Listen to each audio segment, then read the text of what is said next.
सभी को सादर नमस्ते।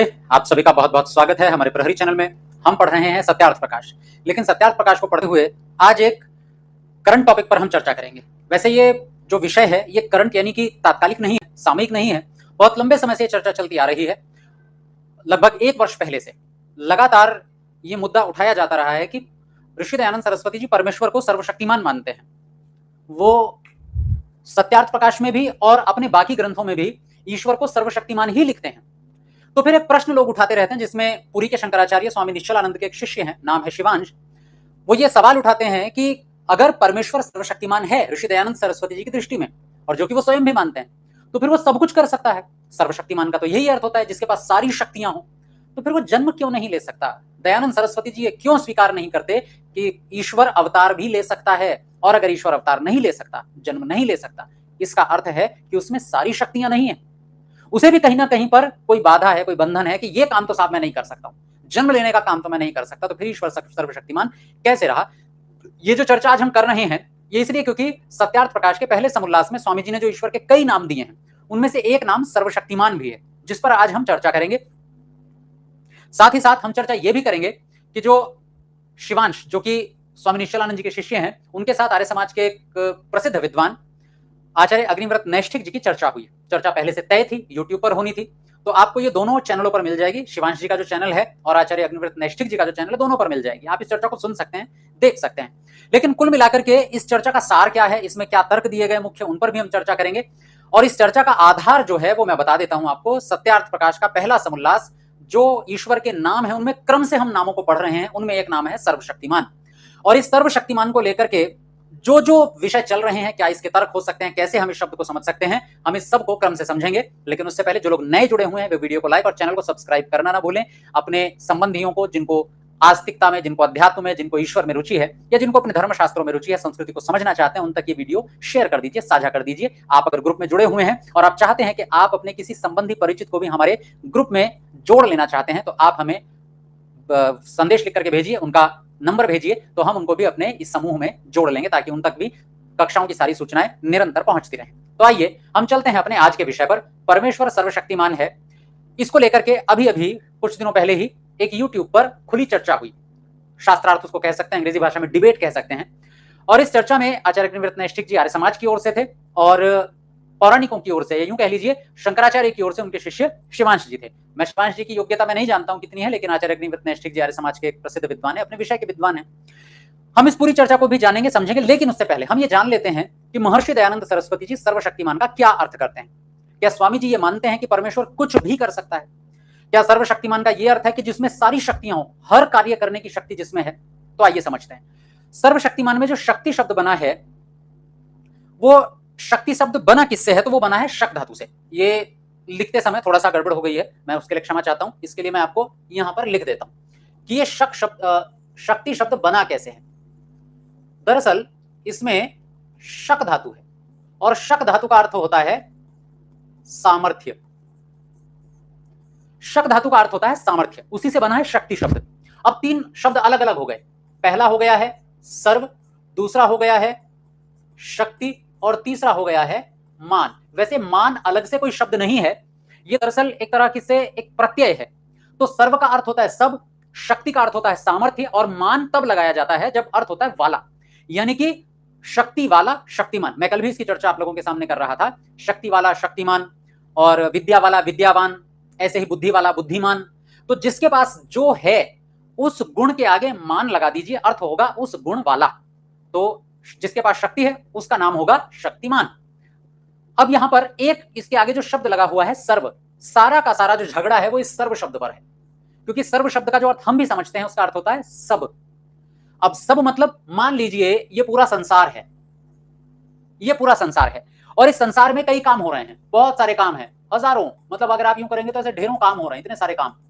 तो क्या सर्व शब्द का अर्थ है सब? मतलब जितना भी ब्रह्मांड में काम हो रहा है, जो कुछ ब्रह्मांड में है, क्रिया वस्तु, वो सब कुछ सर्व में आता है? स्वामी दयानंद सरस्वती जी कहते हैं नहीं, सर्व का मतलब जो कुछ पूरे ब्रह्मांड में है वो नहीं होता। तो बोले क्या होता है? तो ठीक है, पहले शब्द का अर्थ समझ लेते हैं, सर्वशक्तिमान का अर्थ क्या है।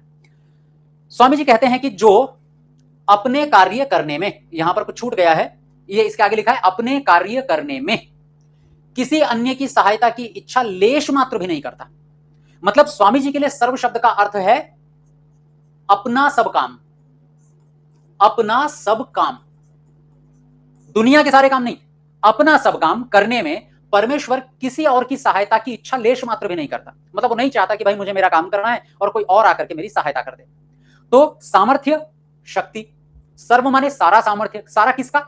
मेरे जितने काम हैं उन्हें मैं कह रहा हूं सब, और उन सब कामों को करने का सामर्थ्य अगर किसी में है तो उसे कहेंगे सर्वशक्तिमान। यानी परमेश्वर अपने ही सामर्थ्य से अपने सब काम पूरा करता है, किसी और का सहायता नहीं लेता। हम सहायता लेते रहते हैं, हमें अपने काम करने की दूसरे की आवश्यकता पड़ती है। हमें जूते पहनने हैं, दूसरे को बनाने पड़ते हैं, हमें कपड़े पहनने हैं, दूसरा बनाता है, हम तो पैसे देकर खरीद कर लाते हैं। तो हम किसी एक काम को करते हैं, बाकी जो हमारे जीवन यापन करने की बाकी वस्तुएं हैं, भोजन है, पानी है, कपड़ा है, जूते हैं, मकान है, वो बाकी लोग मिलकर के करते हैं। अकेले जीना भी मनुष्य के लिए असंभव हो जाता है, कई बार जीने के लिए भी उसे दूसरे की आवश्यकता पड़ती है। तो ये है सर्वशक्तिमान की व्याख्या, और यही व्याख्या ईश्वर पर भी स्वामी जी लागू करते हैं। परमेश्वर अपने काम करने में किसी और की सहायता नहीं लेता। अब आपके मन में भी एक प्रश्न आ रहा होगा, परमेश्वर अपने काम करने में सहायता नहीं लेता तो मतलब कुछ काम किसी और के भी है क्या? मतलब दुनिया में जितने काम हो रहे हैं, भाई स्वामी जी तो कहते हैं कि परमेश्वर में संसार के सारे गुण हैं, परमेश्वर कोई भी काम कर सकता है, मतलब सारी विशेषताएं उसमें है, इसलिए दुनिया का हर नाम परमेश्वर का नाम हो सकता है। तो क्यों भाई, जब सारे गुण परमेश्वर में है तो परमेश्वर सारे काम भी कर सकता है। फिर ये सेलेक्टिव क्यों हो गया है कि भाई इतने ही परमेश्वर के अपने कुछ फिक्स काम है, बस वो काम परमेश्वर कर सकता है, उसको करने में किसी और की सहायता नहीं लेता। अच्छा, ये बात कई बार हमारे भी गले नहीं उतरती, सामान्य व्यक्ति के गले भी नहीं उतरती कि अच्छा परमेश्वर भी अपने अपने वाले काम कर लेता है और कुछ काम ऐसे हैं जो परमेश्वर नहीं कर पाता। बस यहीं से प्रश्न शुरू होता है। आइए इसका भी अर्थ जान लेते हैं। दरअसल ये जो प्रश्न है ये स्वामी जी ने सत्यार्थ प्रकाश के 7वें समुल्लास में भी उठाया। सत्यार्थ प्रकाश का 7वां समुल्लास आप पढ़ेंगे तो उसमें स्वामी जी ने एक प्रश्न स्वयं उठाया कि ईश्वर सर्वशक्तिमान है या नहीं। स्वामी जी उत्तर देते हैं है, मतलब ईश्वर सर्वशक्तिमान है, परंतु लेकिन सर्वशक्तिमान शब्द का अर्थ इतना ही है कि ईश्वर को अपने पालन आदि काम करने में, यानी जन्म देना, पालन करना, प्रलय करना, कर्मों का फल देना, वेद का ज्ञान देना इत्यादि बहुत सारे काम परमेश्वर के, अपने काम करने में परमेश्वर को दूसरे के सामर्थ्य का सहाय नहीं लेना पड़ता, यानी किसी और की सहायता, सपोर्ट नहीं चाहिए, किंतु स्व सामर्थ्य से ही अब सब अपना काम पूरा कर लेता है, यानी अपने स्वयं के सामर्थ्य से ही अपने सारे काम परमेश्वर पूरे कर लेता है। लेकिन यहां पर भी एक प्रश्न रह गया, ऐसे कौन से काम हैं जो परमेश्वर के नहीं हैं या जिनको परमेश्वर को करना ही नहीं है? तो इसके लिए आगे एक और प्रश्न आया। प्रश्न करने वाले ने अगला प्रश्न किया, हम तो ऐसा जानते हैं कि ईश्वर जो चाहे सो करे। अब तक हमने भी यही सुना है, समझा भी यही है भगवान के बारे में, भगवान की लीला है, जो चाहे सो करे। अब जो चाहे सो करे में अब सब कुछ आ जाता है, यानी दुनिया का कोई भी ऐसा काम नहीं है जो परमेश्वर के करने से बाहर हो। और यही सामान्य लोग या पूरे संसार के मनुष्य जितने भी आस्तिक लोग हैं, अगर वो भगवान को मानते हैं तो कहीं ना कहीं उनके मन में ये धारणा बैठी हुई है कि परमेश्वर कुछ भी कर सकता है, कुछ भी। और यहां सवाल भी यही है कि जो चाहे सो करे। अब यही ये जो चाहे शब्द है ना, ईश्वर जो चाहे, स्वामी जी जो चाहे को ही आधार बना करके और उत्तर देते हैं। स्वामी जी ने कहा कि वह क्या और कैसा चाहता है। ठीक है, आपने कहा परमेश्वर जो चाहे वो करे, ठीक है, हम भी जानते हैं, मानते हैं, पर परमेश्वर चाहता क्या है ये तो पता चले। भाई ये तो हमने मान लिया कि वो जो चाहे सो करेगा, पर चाहेगा क्या ये भी तो तय होना चाहिए। जो तुम कहो कि सब कुछ चाहता है, मतलब ऋषि दयानंद भी ये मानते हैं कि भगवान जो चाहे सो करे, लेकिन अब सवाल ये कि भगवान चाहेगा क्या या क्या चाह सकता है। अगर कोई व्यक्ति ये सवाल करे कि, मतलब सामने वाला जो सवाल कर रहा है स्वामी जी उसी से काउंटर क्वेश्चन कर रहे हैं, प्रति प्रश्न कर रहे हैं कि अगर आप कहो कि सब कुछ चाहता है परमेश्वर तो, और सब कुछ कर भी सकता है, तो हम आपसे पूछते हैं, हम आपसे एक बात पूछते हैं, क्या परमेश्वर अपने आप को मार सकता है? पहला सवाल, क्या परमेश्वर अपने आप को मार सकता है? तो चाहे निश्चलानंद जी के शिष्य हों, चाहे स्वयं निश्चलानंद जी हों, चाहे अन्य कोई शंकराचार्य हों, चाहे कोई पुराणों के दिग्गज मर्मज्ञ विद्वान हो, चाहे कोई भी व्यक्ति क्यों ना हो, वो इस सवाल पर चुप हो जाएगा। क्या परमेश्वर अपने आप को मार सकता है या अपने आप को मारना चाहता है? क्योंकि सवाल तो यही था, भगवान जो चाहे सो करे। स्वामी जी ने भी कहा हाँ ठीक है, जो चाहे सो करे, पर भगवान चाहेगा क्या ये तो बताइए। क्या भगवान अपने आप को मारना चाहेगा या अपने आप को मार सकता है? स्वामी जी का यह सवाल सबके मुंह बंद कर सकता है। सब लोग यही कहेंगे नहीं नहीं, भगवान अपने आप को नहीं मार सकता, अपने आप को मार दिया तो फिर भगवान रहेगा ही नहीं संसार में। इसका मतलब अगर आप मानते हैं कि भगवान कुछ भी कर सकता है, अपने आप को मार नहीं सकता, आपने भी मान लिया कि हाँ कुछ काम तो ऐसे हैं जो भगवान नहीं कर सकता। या इसको एक और दूसरी भाषा में कहिए कि भगवान नहीं करना चाहेगा ऐसा। अगर वो ऐसे ही ऊट पटांग मूर्खतापूर्ण काम करना चाहेगा तो वो भगवान रहेगा ही नहीं उसमें। देखो, वो भगवान है ही इसलिए क्योंकि वो मूर्खता भरे काम नहीं चाहता। भगवान सर्वशक्तिमान के साथ साथ सर्वज्ञ भी है, वो सर्वाधिक बुद्धि वाला, समझ वाला भी है। तो वो हमारी तरह या किसी मूर्ख व्यक्ति की तरह अजीब अजीब काम नहीं चाहेगा कि कोई मूर्ख, जैसे कई बार मानसिक रूप से कोई व्यक्ति बीमार हो जाता है, विक्षिप्त हो जाता है, तो कभी पत्थर उठा के इधर मारता है, कभी उधर मारता है, जो चाहे मन में आए वो बोल देता है, कभी अपने आप को ही मार लेता है, कभी गंदगी में रहता है, कुछ भी खा लेता है। क्या भगवान सच में इतना नासमझ है? क्या वो मानसिक रूप से विक्षिप्त है? नहीं, समझ है ना उसमें। तो फिर वो इसे मूर्खता भरा काम क्यों चाहेगा कि मैं अपने को मार दूं बिना बात? दूसरा, क्या ईश्वर अनेक ईश्वर बना सकता है कि चलो अरे मैं पागल, थोड़ा सा पागल सा हो रहा हूं, बोर हो रहा हूं, अकेला ही तो हूं, कोई बैठकर बात करे, है ना, किससे अपने मन की बात कहूं, हालचाल कहूं, थोड़ा सा तो कुछ मतलब एंटरटेन करने के लिए कोई तो हो। तो चलो काम करता हूं, अपने जैसा एक और बना लेता हूं, मिल बैठ करके भाई बात करेंगे, दोनों टाइम पास हो जाया करेगा। क्या भगवान सच में ऐसा है कि उसको टाइम पास करना है, अपने जैसा कोई चाहिए, या किसी और काम के लिए कि बैठे बैठे मन में खुराफात सूझी कि चलो अपने जैसा भगवान बनाते हैं एक और उसने भगवान बना दिया? क्या भगवान सच में ऐसा है? नहीं। क्या भगवान अपने आप को अविद्वान बना सकता है? अविद्वान मतलब मूर्ख, कि मैं कुछ नहीं जानता। भाई भगवान भगवान है ही इसलिए क्योंकि वो सब जानता है। क्या भगवान अपने आप को ऐसा कर सकता है कि मैं कुछ नहीं जानता? यानी अपनी जितनी भी स्मृति है या मेमोरी है या जानकारी है, सब साफ। मैं किसी मनुष्य को नहीं जानता, मैं किसी दुनिया को नहीं जानता, मैंने नहीं बनाई भैया, मुझे नहीं पता दुनिया कैसे बनी है, मैं दुनिया को जानता ही नहीं हूं। क्या भगवान अपने आप को ऐसा अविद्वान बना सकता है? नहीं। क्या भगवान चोरी आदि पाप कर सकता है कि चलो किसी का सामान छीन लेते हैं, चलो बैठे बैठे किसी को मार ही देते हैं, चलो किसी को बीमार कर देते हैं, चलो किसी व्यक्ति के साथ किसी के ऊपर कोई बड़ा संकट डाल देते हैं बिना बात के, निराधार? तो क्या परमेश्वर ऐसा कर सकता है? कोई भी व्यक्ति कहेगा नहीं, ऐसा नहीं कर सकता। क्या भगवान अपने आप को दुखी कर सकता है कि बहुत हो गए दिन, हम बहुत सुखी हो लिए, सदैव आनंद में रहते हैं, चलो दुखी होकर के देखते हैं दुखी कैसे हुआ जाता है? तो क्या परमेश्वर अपने आप को दुखी कर सकता है? नहीं जी, वो भी नहीं कर सकता। अब सोचिए, इतने सारे काम ऋषि ने गिना दिए, भगवान अपने को मार सकता है? कोई भी जवाब देगा नहीं मार सकता। अब अपने जैसे बहुत सारे भगवान बना सकता है? नहीं बना सकता। अपने आप को अविद्वान या मूर्ख बना सकता है? नहीं बना सकता। क्या भगवान पाप कर सकता है? नहीं कर सकता। अपने आप को दुखी कर सकता है? जी नहीं कर सकता। अजी जब इतने सारे काम नहीं कर सकता तो भी तो सवाल उठेगा ना, तो भगवान सर्वशक्तिमान कैसे हुआ? क्या इनका जवाब है आपके पास? नहीं है। इसका मतलब सर्वशक्तिमान आप भी मानते हो, पर आप इन सब कामों को करने में परमेश्वर को समर्थ नहीं मानते।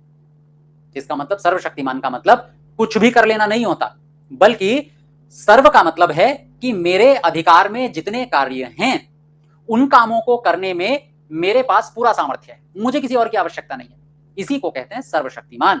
इसलिए स्वामी जी नीचे लिखते हैं, जैसे ये काम ईश्वर के गुण कर्म स्वभाव के विरुद्ध है। परमेश्वर के गुण, परमेश्वर के कर्म और परमेश्वर के स्वभाव, उनमें ये जो ऊपर के काम है ना, ये फिट नहीं बैठते। भगवान का ऐसा स्वभाव ही नहीं है कि वो ऐसा काम करे। तो इसलिए क्योंकि ये उनके स्वभाव से विरुद्ध है, तो जो तुम्हारा कहना है कि वह सब कुछ कर सकता है, ये कभी नहीं घट सकता। यानी ये कभी संभव ही नहीं हो सकता कि भगवान सब कुछ कर सकता है। सब कुछ कर सकता है तो क्या अभी बताइए, मैं पढ़ा रहा हूं, आप पढ़ रहे हैं, क्या बैठे बैठे भगवान एकदम मुझे पकड़ के उठा के ले जा सकता है? नहीं ले जा सकता। चलो मैं ये गारंटी दे सकता हूं कि जब तक मैं कक्षा कर रहा हूं, कोई ऊपर से हाथ आकर के मुझे नहीं उठाकर ले जा सकता। मैं ये नहीं कह रहा हूं कि मैं भगवान से बड़ा हो गया, पर कुछ चीजें, मतलब भगवान पर भरोसा भी तो एक चीज है कि भाई भगवान ऐसा नहीं करेगा। जैसे हमें अपने पिताजी पर भरोसा होता है, मां पर भरोसा होता है कि वो हमारा अहित नहीं कर सकते। तो क्या अहित कर नहीं सकते? अजी कर सकने की बात अलग है, वो नहीं करेंगे क्योंकि उनके स्वभाव में नहीं है। ऐसे ही परमेश्वर के स्वभाव में नहीं है कि वो इन सब कामों को करे। इसलिए सर्वशक्तिमान का शब्द का अर्थ जो हमने कहा है वही ठीक है। और हमने क्या अर्थ बताया सर्वशक्तिमान का? कि परमेश्वर अपने काम करने में किसी और की सहायता नहीं लेता, वो अपने काम अपने आप पूरे कर लेता है। ये तो हुआ सर्वशक्तिमान का वो अर्थ जो स्वामी जी ने लिखा। अब यहां पर आचार्य अग्निव्रत नैष्ठिक जी की चर्चा जब शिवांश जी के साथ चल रही थी, तो उन्होंने भी ये तर्क दिया, मीमांसा दर्शन के एक सूत्र का उल्लेख करते हुए, सर्वाधिकारत्वाद ऐसा कोई सूत्र था जिसको उन्होंने कहा कि मीमांसा दर्शन का है। तो उन्होंने भी सर्व शब्द का यही अर्थ किया कि सर्व का अर्थ है जो मेरे अधिकार में, उसे हम कहेंगे सर्व। और इसको जरा व्यावहारिक रूप से समझिए आप लोग। मान लीजिए आपको कोई व्यक्ति काम दे और काम दे करके पूछे 1 घंटे बाद, 2 घंटे बाद, जितना उसका समय था, सारा काम कर लिया? तो आप भी कहेंगे हाँ मैंने सारा काम कर लिया। तो सारा काम या सब काम कर लिया, उस सब का क्या मतलब है? क्या आपने सब काम कर लिया मतलब दुनिया के सारे काम निपट गए, दुनिया में जितने काम चल रहे थे सारे कर लिया आपने? तो आप कहिए अरे भैया दुनिया के सारे काम नहीं, जितने आपने मुझे दिए थे वो मैंने कर लिए। तो फिर ये क्यों कह रहे हो सब काम कर लिया? ये बोलो ना जितने मुझे दिए थे उतने दिए, उतने काम कर लिए।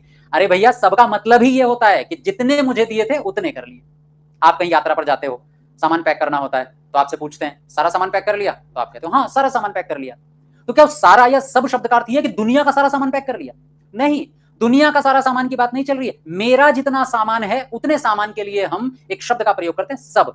सब सामान पैक कर लिया, यानी मेरा जो सामान है और मेरे सामान में भी जितने की आवश्यकता है केवल उतना, यानी जो आवश्यक है, जो अभी मेरे अधिकार में है, जो अनिवार्य है, उतने को करना, यह कहलाता है सब करना।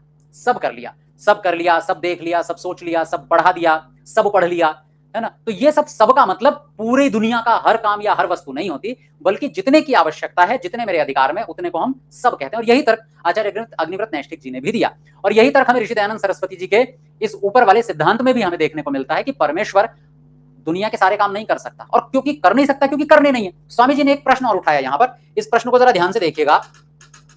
स्वामी जी ने प्रश्न उठाया कि जब दूसरे व्यक्ति ने कहा कि परमेश्वर क्या जो चाहे वो कर सकता है, मतलब क्या परमेश्वर जो चाहे वो कर सकता है, तो स्वामी जी ने कहा कर तो सकता है, लेकिन सवाल यह कि वो चाहेगा क्या, कि परमेश्वर चाहता क्या है। तो परमेश्वर कभी भी मूर्खतापूर्ण काम नहीं चाहता। इसे यूं समझिए, जैसे एक देश का राष्ट्रपति होता है, एक देश का प्रधानमंत्री होता है। अभी हमारे देश की राष्ट्रपति है मुर्मू जी, प्रधानमंत्री है नरेंद्र मोदी जी। तो क्या वो ये चाहेंगे कि हम अपने देश को बेच दें, हमारे देश पर कोई और शासन करने लग जाए? क्या वो ये चाहेंगे कि कोई भी नियमों का पालन न करे? तो आप कहेंगे नहीं, वो ऐसा नहीं चाहेंगे। अच्छा, क्यों नहीं चाहेंगे साहब? चाह नहीं सकते क्या वो? क्या उन्हें चाहने की स्वतंत्रता नहीं है? अजी, स्वतंत्रता होना अलग बात है, लेकिन वो राष्ट्रपति हैं ही इसलिए ताकि वो हमारे देश की स्वतंत्रता को अक्षुण्ण रख सके, सुरक्षित रख सके। प्रधानमंत्री पद पर हैं ही इसलिए ताकि उनके हाथों में ये देश सुरक्षित रहे। नहीं तो अब मान लीजिए कोई न्यायाधीश है, न्यायाधीश की गद्दी पर बैठा है, और उसके लिए हम कहते हैं कि ये भाई न्यायाधीश की मर्जी, वो कोई भी निर्णय सुना सकते हैं। यही तो हम कहते हैं कि भैया जज साहब की मर्जी, जो चाहे निर्णय सुनाए। क्या इस जो चाहे का मतलब यह है कि चाहे तो वो अन्याय वाला निर्णय सुना दें? नहीं, न्यायाधीश कभी भी अन्याय का निर्णय नहीं सुनाएगा और ना ही ऐसी इच्छा करेगा। हाँ, जो निर्णय सुनाया वो उपलब्ध साक्ष्यों के आधार पर, उपलब्ध प्रमाणों के आधार पर बिल्कुल सही निर्णय है। प्रमाण गलत थे, इसमें न्यायाधीश की गलती नहीं है। कई बार निर्णय गलत हो जाता है क्योंकि प्रमाण ही गलत प्रस्तुत किए गए थे या प्रमाण पर्याप्त नहीं थे।